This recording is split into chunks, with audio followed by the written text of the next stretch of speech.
নামাজে একই রাকাতে সূরা ফাতিহা পড়ার পর 3 বার সূরা ইখলাস পড়া যাবে কিনা? খুবই দরকারি একটা প্রশ্ন। সূরা ইখলাস কোরআনের এমন একটা সূরা, যেই সূরা শুধুমাত্র আমাদের আল্লাহর কথা বলা আছে। এই সূরাতে অন্য কোনো সাবজেক্ট নাই। এই সূরায় শুধু কার আলোচনা আছে?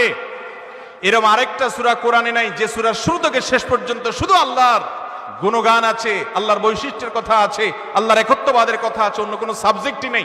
এটা সাবজেক্টই শুধু আল্লাহ তাআলা। এই জন্য এক সাহাবী এই সূরাকে খুব ভালোবাসতেন। তিনি মানুষের ইমামতি করতে গিয়ে সূরা ফাতিহার পরে অন্য যা পড়েন না পড়েন সাথে সূরা ইখলাস অবশ্যই পড়তেন। দুইজন সাহাবীর জীবনে এরকম